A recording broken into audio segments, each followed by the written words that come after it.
हिंदू धर्म में हर दिन किसी न किसी देवी देवता को समर्पित है। जिस तरह सोमवार का दिन भगवान शिव को समर्पित है, मंगलवार हनुमान जी को और बुधवार गणेश जी को, उसी तरह गुरुवार के दिन भगवान श्री हरि विष्णु की पूजा का विधान है। गुरुवार का व्रत बड़ा ही फलदायी माना जाता है। ऐसी मान्यता है कि इस दिन भगवान विष्णु की पूजा अर्चना और व्रत रखने से भगवान प्रसन्न होते हैं और भक्तों पर कृपा बरसाते हैं। माना जाता है कि गुरुवार के दिन व्रत करने व कथा सुनने से घर परिवार में सुख समृद्धि बनी रहती है। ग्रंथों में उल्लेख है कि अगर व्रत के दिन नियमों का पालन न किया जाए तो भगवान श्री हरि विष्णु नाराज भी हो जाते हैं। ऐसे में इन चीजों का हमेशा ध्यान रखें। गुरुवार के दिन सुबह जल्दी उठकर नित्य कर्म और स्नान करें। इसके बाद पूजा घर या केले के पेड़ के नीचे भगवान श्री हरि विष्णु की प्रतिमा या फोटो रखकर उन्हें प्रणाम करें। कोई नया छोटा सा पीला वस्त्र भगवान को अर्पित करे। हाथ में चावल और पवित्र जल लेकर व्रत का संकल्प ले। एक लोटे में पानी और हल्दी डालकर पूजा के स्थान पर रखें। भगवान को गुड़ और धुली चने की दाल का भोग लगाए। गुरुवार व्रत की कथा का पाठ करें, पूजा पाठ और आरती करें, भगवान को प्रणाम करें और हल्दी वाला पानी केले की जड़ या किसी अन्य पौधे की जड़ों में डालें। बृहस्पतिवार व्रत के पूजन से स्त्री पुरुष को बृहस्पति देव की अनुकंपा से धन संपत्ति का अपार लाभ होता है। परिवार में सुख तथा शांति बनी रहती है। स्त्रियों के लिए बृहस्पतिवार का व्रत बहुत शुभ फल देने वाला है। बृहस्पतिवार की पूजा के पश्चात कथा सुनने का विशेष महत्व है। बृहस्पतिवार के व्रत करने और कथा सुनने से विद्या का बहुत लाभ होता है। अब सुनते हैं बृहस्पतिवार की व्रत कथा। प्राचीन समय की बात है, एक बड़ा प्रतापी तथा दानी राजा था। वह प्रत्येक गुरुवार को व्रत रखता एवं पूजा करता था। यह उसकी रानी को अच्छा नहीं लगता था। न वह व्रत करती और न ही किसी को एक पैसा दान में देती। राजा को भी ऐसा करने से मना किया करती। एक समय की बात है, राजा शिकार खेलने वन को गए थे। घर पर रानी और दासी थी। उस समय गुरु बृहस्पति साधु का रूप धारण कर राजा के दरवाजे पर भिक्षा मांगने आए। साधु ने रानी से भिक्षा मांगी तो वह कहने लगी, हे साधु महाराज, मैं इस दान पुण्य से तंग आ गई हूँ। आप कोई ऐसा उपाय बताएं जिससे ये सारा धन नष्ट हो जाए और मैं आराम से रह सकूं। साधु रूपी बृहस्पति देव ने कहा, हे देवी, तुम बड़ी विचित्र हो। संतान और धन से कोई भी दुखी होता है। अगर तुम्हारे पास धन अधिक है तो इसे शुभ कार्यों में लगाओ जिससे तुम्हारे दोनों लोग सुधरे। परंतु साधु की इन बातों से रानी खुश नहीं हुई। उसने कहा, मुझे ऐसे धन की आवश्यकता नहीं जिसे मैं दान दूं और जिसको संभालने में ही मेरा सारा समय नष्ट हो जाए। साधु ने कहा, यदि तुम्हारी ऐसी इच्छा है तो जैसा मैं तुम्हें बताता हूँ तुम वैसा ही करना। बृहस्पतिवार के दिन तुम घर को गोबर से लिपना, अपने केसों को पीली मिट्टी से धोना, केसों को धोते समय स्नान करना, राजा से हजामत बनाने को कहना, भोजन में मांस मदिरा खाना, कपड़ा धोबी के हाथ धुलने डालना। इस प्रकार 7 बृहस्पतिवार करने से तुम्हारा समस्त धन नष्ट हो जाएगा। इतना कहकर साधु बने बृहस्पति देव अंतर ध्यान हो गए। साधु के कहे अनुसार करते हुए रानी को केवल 3 बृहस्पतिवार ही बीते थे कि उसके समस्त धन संपत्ति नष्ट हो गई। भोजन के लिए परिवार तरसने लगा। एक दिन राजा रानी से बोला, हे रानी, तुम यही रहो, मैं दूसरे देश को जाता हूँ क्योंकि यहाँ पर मुझे सभी जानते हैं, इसलिए मैं कोई छोटा कार्य नहीं कर सकता। ऐसा कहकर राजा परदेश चला गया। वहाँ वह जंगल में लकड़ी काट कर लाता और शहर में बेचता। इस तरह वह अपना जीवन व्यतीत करने लगा। इधर राजा के बिना रानी और दासी दुखी रहने लगी। एक समय जब रानी और दासियों को 7 दिन बिना भोजन के रहना पड़ा। तो रानी ने अपने दासी से कहा, हे दासी, पास ही के नगर में मेरी बहन रहती है, वह बड़ी धनवान है, तो उसके पास जा और कुछ लेकर आ ताकि थोड़ा बहुत गुजर बसर हो जाए। दासी रानी के बहन के पास गई। उस दिन बृहस्पतिवार था। रानी का बहन उस समय बृहस्पतिवार की कथा सुन रहे थे। दासी ने रानी की बहन को अपने रानी का संदेश दिया, लेकिन रानी की बहन ने कोई उत्तर नहीं दिया। जब दासी को रानी की बहन से कोई उत्तर नहीं मिला तो वह बहुत दुखी हुई। उसे क्रोध भी आया। दासी ने वापस आकर रानी को सारी बात बता दी। यह सुनकर रानी ने अपने भाग्य को बहुत कोसा। उधर रानी की बहन ने सोचा कि मेरी बहन की दासी आई थी, परंतु मैं उससे नहीं बोली, इससे वह बहुत दुखी हुई होगी। कथा सुनकर वह पूजन समाप्त कर वह अपने बहन के घर गई और कहने लगी, हे बहन, मैं बृहस्पतिवार का व्रत कर रहे थे। तुम्हारी दासी गई, परंतु जब तक कथा होती है तब तक न उठते हैं और न ही बोलते हैं, इसलिए मैं नहीं बोली। कहो, दासी क्यों गई थी? रानी बोली, बहन, हमारे घर अनाज नहीं था। ऐसे कहते कहते रानी की आंखें भर आई। उसने दासियों समेत भूखा रहने के बाद भी अपने बहन को बता दी। रानी की बहन बोली, बहन देखो, बृहस्पति देव भगवान सबकी मनोकामना पूर्ण करते हैं। देखो, शायद तुम्हारे घर में अनाज रखा हो। यह सुनकर दासी घर के अंदर गई तो वहां उसे एक घड़ा अनाज का भरा मिल गया। उसे बड़ी हैरानी हुई क्योंकि उसे एक एक बर्तन देख लिया था। उसने बाहर आकर रानी को बताया। दासी रानी से कहने लगी, हे रानी, जब हमको भोजन नहीं मिलता तो हम व्रत ही तो करते हैं, इसलिए क्यों ना इनसे व्रत और कथा की विधि पूछ ली जाए। हम भी व्रत किया करेंगे।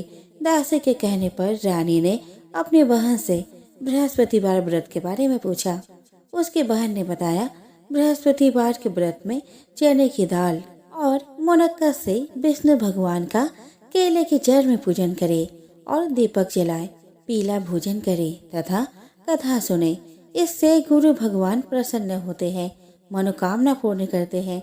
व्रत और पूजन की विधि बताकर रानी की बहन अपने घर लौट आई। रानी और दासी दोनों ने निश्चय किया कि बृहस्पति देव भगवान का पूजन जरूर करेंगे। 7 रोज बाद जब बृहस्पतिवार आया तो उन्होंने व्रत रखा। घुड़साल में जाकर चना और गुड़ बीन लाई तथा उसकी दाल से केले की जड़ तथा विष्णु भगवान का पूजन किया। अब पीला भोजन कहाँ से आए? दोनों बड़ी दुखी हुई, परंतु उन्होंने व्रत किया था, इसलिए बृहस्पति देव भगवान प्रसन्न थे। एक साधारण व्यक्ति के रूप में वे 2 थाली में सुंदर पीला भोजन लेकर आए और दासी को देकर बोले, हे दासी, यह भोजन तुम्हारे लिए और तुम्हारी रानी के लिए है, इसे तुम दोनों ग्रहण करना। दासी भोजन पाकर बहुत प्रसन्न हुई। उसने रानी को सारी बात बताई। उसके बाद से वे प्रत्येक बृहस्पतिवार को गुरु भगवान का व्रत और पूजन करने लगी। बृहस्पति भगवान की कृपा से उनके पास धन हो गया, परंतु रानी फिर पहले की तरह आलस्य करने लगी। अब दासी बोली, देखो रानी, तुम पहले भी इस प्रकार आलस्य करती थी, तुम्हें धन के रखने में कठिनाई होती थी। अब गुरु भगवान की कृपा से धन मिला है तो फिर तुम्हें आलस्य होता है। बड़ी मुसीबतों के बाद हमने यह धन पाया है, इसलिए हमें दान पुण्य करना चाहिए। अब तुम भूखे मनुष्य को भोजन कराओ, ब्राह्मणों को दान दो, कुआं, तालाब, बावड़ी आदि का निर्माण कराओ, मंदिर, पाठशाला बनाकर ज्ञान दान दो, कुंवारी कन्याओं का विवाह कराओ, अर्थात धन को शुभ कार्यों में खर्च करो, जिससे तुम्हारे कुल का यश बढ़े तथा स्वर्ग प्राप्त हो और पितर प्रसन्न हो। दासी की बात मानकर रानी शुभ कर्म करने लगी। उसका यश फैलने लगा। एक दिन रानी और दासी आपस में विचार करने लगी कि न जाने राजा किस दशा में होंगे। उनकी कोई खोज खबर भी नहीं है। उन्होंने श्रद्धापूर्वक गुरु भगवान से प्रार्थना की कि राजा जहाँ भी हो शीघ्र वापस आ जाए। उधर राजा परदेश में बहुत दुखी रहने लगे। वह प्रतिदिन जंगल से लकड़ी बीन कर लाता और उसे शहर में बेचकर अपने दुखी जीवन को बड़ी कठिनता से व्यतीत करता। एक दिन दुखी हो अपनी पुरानी बातों को याद करके वह रोने लगा और उदास हो गया। उसी समय राजा के पास बृहस्पति देव साधु के वेश में आकर बोले, हे लक्कड़हारे, तुम इस सुनसान जंगल में किस चिंता में बैठे हो, मुझे बतलाओ। यह सुन राजा के नेत्रों में जल भर आया। साधु की वंदना कर राजा ने अपनी संपूर्ण कहानी सुना दी। महात्मा दयालु होते हैं। वे राजा से बोले, हे राजा, तुम्हारी पत्नी ने बृहस्पति देव के प्रति अपराध किया था, जिसके कारण तुम्हारी यह दशा हुई। अब तुम चिंता मत करो, भगवान तुम्हें पहले से अधिक धन देंगे। देखो, तुम्हारी पत्नी ने बृहस्पतिवार का व्रत प्रारंभ कर दिया है। अब तुम भी बृहस्पतिवार का व्रत करके चने की दाल व गुड़ जल के लोटे में डालकर केले का पूजन करो, फिर कथा कहो या सुनो। भगवान तुम्हारी सब कामनाओं को पूर्ण करेंगे। साधु की बात सुनकर राजा बोला, हे प्रभु, लकड़ी बेचकर तो मुझे इतना पैसा नहीं मिलता जिससे भोजन के उपरांत कुछ बचा सकूं। मैंने रात्रि में अपने रानी को व्याकुल देखा है। मेरे पास कोई साधन नहीं जिससे उसका समाचार जान सकूं। फिर मैं कौन सी कहानी कहूँ, यह भी मुझको मालूम नहीं है। साधु ने कहा, हे राजा, मन में बृहस्पति भगवान की पूजा व्रत का निश्चय करो। वे स्वयं तुम्हारे लिए कोई राह बना देंगे। बृहस्पतिवार के दिन तुम रोजाना की तरह लकड़ियाँ लेकर शहर में जाना। तुम्हें रोज से 2 गुना धन मिलेगा, जिससे तुम भली भांति भोजन कर लोगे तथा बृहस्पति देव की पूजा का सामान भी आ जाएगा। जो तुमने बृहस्पतिवार की कहानी के बारे में पूछा है, वह इस प्रकार है। प्राचीन काल में एक बहुत ही निर्धन ब्राह्मण था। उसके कोई संतान न थे। वह नित्य पूजा पाठ करता। उसकी स्त्री न स्नान करती और न ही देवता का पूजन करती।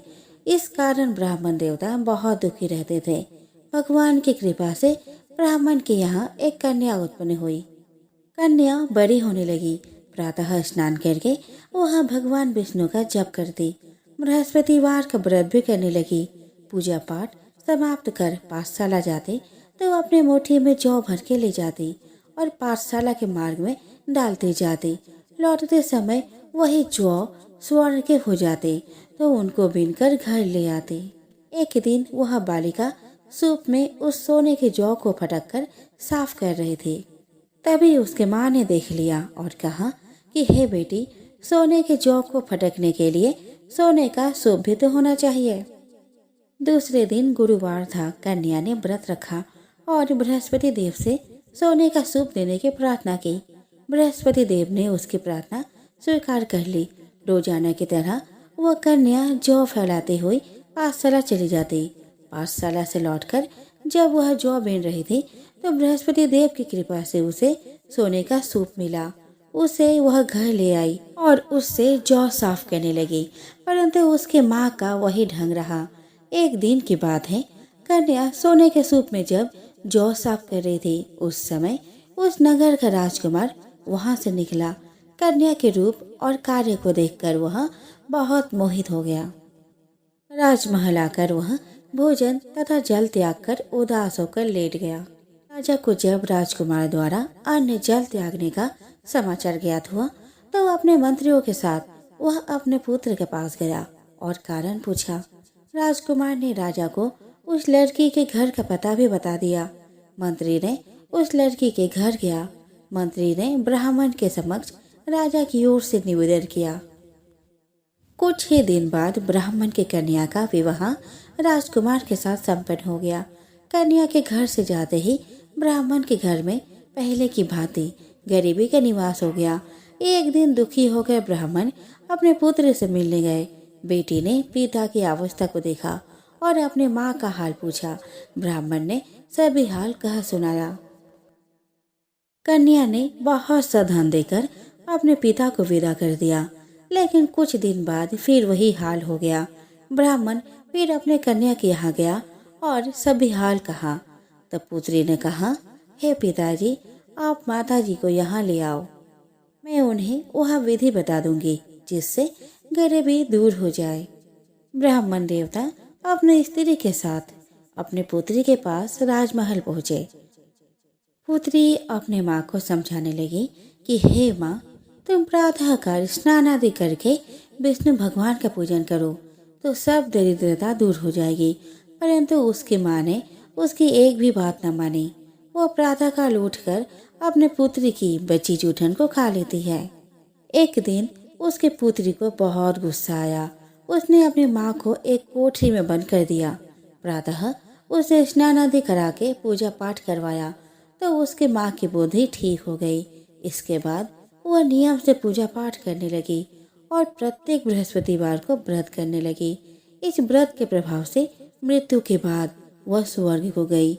वह ब्राह्मण भी सुखपूर्वक इस लोक का सुख भोग कर स्वर्ग को प्राप्त हुआ। इस तरह कहानी कहकर साधु बने देवता वहां से लोप हो गए। धीरे धीरे समय व्यतीत होने पर फिर बृहस्पतिवार का दिन आया। राजा जंगल में लकड़ी काटकर शहर में बेचने गया। उसे उस दिन और दिनों से अधिक धन मिला। राजा ने चना, गुड़ आदि लाकर बृहस्पतिवार का व्रत किया। उस दिन से उसके सभी क्लेश दूर हो गए। परंतु जब अगले गुरुवार का दिन आया तो वह बृहस्पतिवार का व्रत करना भूल गया। इस कारण बृहस्पति भगवान नाराज हो गए। उस दिन उस नगर के राजा ने विशाल यज्ञ का आयोजन किया था तथा अपने समस्त राज्य में घोषणा करवा दी कि सभी मेरे यहाँ भोजन करने आवे। किसी के घर चूल्हा ना जले। इस आज्ञा को ना मानेगा उसको फांसी दे दी जाएगी। राजा की आज्ञा अनुसार राज्य के सभी वासी राजा के भोज में सम्मिलित हुए। लेकिन लक्कड़हारा कुछ देर से पहुंचा, इसीलिए राजा उसको अपने साथ महल में ले गए। जब राजा लक्कड़हारे को भोजन करा रहे थे तो रानी की दृष्टि उस खूंटी पर पड़ी जिस पर उसका हार लटका हुआ था। उसे हार खूंटी पर लटका नहीं दिखाई दिया। रानी को निश्चय हो गया कि मेरा हार इस लक्कड़हारे ने ही चुरा लिया है। उसी समय सैनिक बुलवाकर उसको जेल में डलवा दिया। लक्कड़हारा जेल में विचार करने लगा कि ना जाने कौन से पूर्व जन्म के कर्म है जो मुझे यह दुख प्राप्त हुआ है। और वह जंगल में मिले साधु को याद करने लगा। तत्काल बृहस्पति देव साधु के रूप में प्रकट हो गए और कहने लगे, अरे मूर्ख, तूने बृहस्पति देवता की कथा नहीं की, उसी कारण तुझे यह दुख प्राप्त हुआ है। अब चिंता मत कर। बृहस्पतिवार के दिन जेल खाने के दरवाजे पर तुझे 4 पैसे पड़े मिलेंगे। उनसे तू बृहस्पतिवार की पूजा करना तो तेरे सभी कष्ट दूर हो जाएंगे। अगले बृहस्पतिवार को उसे जेल के द्वार पर 4 पैसे मिले। राजा ने पूजा का सामान मंगवाकर कथा कही और प्रसाद बांटा। उसी रात्रि में बृहस्पति देव ने उस नगर के राजा को स्वप्न में कहा, हे राजा, तूने जिसे जेल में बंद किया है उसे कल छोड़ देना, यह निर्दोष है। राजा प्रातःकाल उठा और खूंटी पर हार टंगा देखकर लक्कड़हारे को बुलाकर क्षमा मांगी तथा राजा के योग्य सुंदर वस्त्र आभूषण भेंट कर उसे विदा किया। गुरुदेव की आज्ञा अनुसार राजा अपने नगर को चल दिया। राजा जब नगर के निकट पहुंचा तो उसे बड़ा ही आश्चर्य हुआ। नगर में पहले से अधिक बाग, तालाब और कुएं तथा बहुत सी धर्मशालाएं, मंदिर आदि बने हुए थे। राजा ने पूछा कि यह किसका बाग और धर्मशाला है। तब नगर के सब लोग कहने लगे, यह सब रानी और दासी द्वारा बनाए गए हैं। राजा को आश्चर्य हुआ और गुस्सा भी आया कि उसके अनुपस्थिति में राजा के पास धन कहाँ से आया होगा। तब रानी ने यह खबर सुनी कि राजा आ रहे हैं तो उसने अपने दासी से कहा, हे दासी, देखो राजा हमको कितनी बुरी हालत में छोड़ गए थे। वह हमारी ऐसी हालत देखकर लौट न जाए, इसलिए तू दरवाजे पर खड़ी हो जा। रानी के आज्ञा अनुसार दासी दरवाजे पर खड़ी हो गई और जब राजा आए तो उन्होंने अपने साथ महल में लेवा लाई। तब राजा ने क्रोध करके अपनी तलवार निकाली और पूछने लगा, बताओ ये धन तुम्हें कैसे प्राप्त हुआ है। तब रानी ने सारी कथा कह सुनाई। राजा ने निश्चय किया कि मैं रोजाना दिन में 3 बार कहानी कहा करूंगा और रोज व्रत किया करूंगा। अब हर समय राजा के दुपट्टे में चने की दाल बंधी रहती तथा दिन में 3 बार कथा कहता। एक रोज राजा ने विचार किया कि चलो अपनी बहन के यहाँ हो आओ। इस तरह का निश्चय कर राजा घोड़े में सवार हो अपनी बहन के यहाँ चल दिया। मार्ग में उसने देखा कि कुछ आदमी एक मुर्दे को लिए जा रहे हैं। उन्हें रोककर राजा कहने लगा, अरे भाइयों, मेरी बृहस्पतिवार की कथा सुन लो। वे बोले, लो, हमारा तो आदमी मर गया है, इसको अपनी कथा की पड़ी है। परंतु कुछ आदमी बोले, अच्छा कहो, हम तुम्हारी कथा भी सुनेंगे। राजा ने दाल निकाली और कथा कहानी शुरू कर दी। जब कथा आधी हुई तो मुर्दा हिलने लगा और जब कथा समाप्त हुई तो राम राम करके वो मुर्दा खड़ा हो गया। राजा आगे बढ़ा। उसे चलते चलते शाम हो गई। आगे मार्ग में उसे एक किसान खेत में हल चलाता मिला। राजा ने उससे कथा सुनने का आग्रह किया, लेकिन वह नहीं माना। राजा आगे चल पड़ा। राजा के हटते ही बैल पर छाड़ खाकर गिर गया और किसान के पेट में बहुत जोर से दर्द होने लगा। उसी समय किसान की माँ रोटी लेकर आई। उसने जब देखा तो अपने पुत्र से सब हाल पूछा। बेटे ने सभी हाल बता दिया। बुढ़िया दौड़ी दौड़ी उस घुड़सवार के पास पहुंची और उससे बोली, मैं तेरी कथा सुनूंगी, तू अपनी कथा मेरे खेत पर ही चलकर कहना। राजा ने लौटकर बुढ़िया के खेत पर जाकर कथा कही, जिसके सुनते ही बैल खड़े हो गए तथा किसान के पेट का दर्द भी कम हो गया। राजा अपने बहन के घर पहुंच गया। बहन ने भाई की खूब मेहमानी की। दूसरे रोज प्रातःकाल राजा जगा तो वह देखने लगा कि सब लोग भोजन कर रहे हैं। राजा ने अपनी बहन से जब पूछा, ऐसा कोई मनुष्य है जिसने भोजन नहीं किया हो, जो मेरी बृहस्पतिवार की कथा सुन ले। बहन बोली, हे भैया, यह देश ऐसा ही है। यहाँ लोग पहले भोजन करते हैं, बाद में कोई अन्य काम करते हैं।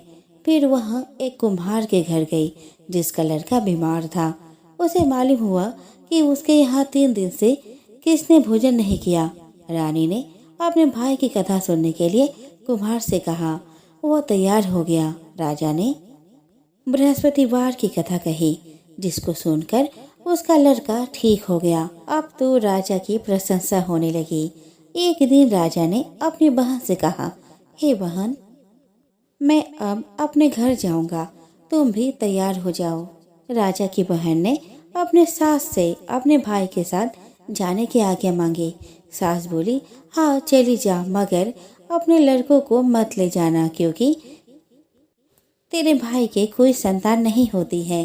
बहन ने अपने भाई से कहा, हे भैया, मैं तो चलूंगी, मगर कोई बालक नहीं जाएगा। अपने बहन को भी छोड़कर दुखी मन से राजा अपने नगर को लौट आया। राजा ने अपनी रानी से सारी कथा बताई और बिना भोजन किए वो सैया पर लेट गया। रानी बोली, हे प्रभु, बृहस्पति देव ने हमें सब कुछ दिया है, वे हमें संतान अवश्य देंगे। उसी रात बृहस्पति देव ने राजा को स्वप्न में कहा, हे राजा, उठ, सभी सोच त्याग दे, तेरी रानी गर्भवती है। राजा को यह जानकर बहुत खुशी हुई। 9वें महीने रानी के गर्भ से एक सुंदर पुत्र पैदा हुआ। तब राजा बोला, हे रानी, स्त्री बिना भोजन के रह सकती है, परंतु बिना कहे नहीं रह सकती। जब मेरी बहन आए तो तुम मुझसे मत कहना। रानी ने हाँ कर दी। जब राजा की बहन ने यह शुभ समाचार सुना तो वह बहुत खुश हुई और बधाई लेकर अपने घर के यहाँ आई। रानी ने तब उसे आने का उल्हाना दिया। जब भाई अपने साथ ला रहे थे तब टाल गई, उनके साथ न आई और आज अपने आप ही भागी भागी बिना बुलाए आ गई। तो राजा की बहन बोली, भाई, मैं इस प्रकार न कहती तो तुम्हारे घर औलाद कैसे होती। बृहस्पति देव सभी की मनोकामनाएं पूर्ण करते हैं। जो सद्भावना पूर्वक बृहस्पतिवार का व्रत करता है एवं कथा पढ़ता है अथवा सुनता है और दूसरे को सुनाता है। बृहस्पति देव उसकी सभी मनोकामनाएं पूर्ण करते हैं, उनकी सदैव रक्षा करते हैं। जो संसार में सद्भावना से गुरुदेव का पूजन एवं व्रत सच्चे हृदय से करते हैं, उनकी सभी मनोकामनाएं वैसे ही पूर्ण होती हैं। जैसे सच्ची भावना से रानी और राजा ने बृहस्पति देव की कथा का गुणगान किया तो उनकी सभी इच्छाएं बृहस्पति देव जी ने पूर्ण की। अनजाने में भी बृहस्पति देव की उपेक्षा न करें, ऐसा करने से सुख शांति नष्ट हो जाती है। इसीलिए सबको कथा सुनने के बाद प्रसाद लेकर जाना चाहिए। हृदय से उनका मनन करते हुए जयकारा बोलना चाहिए।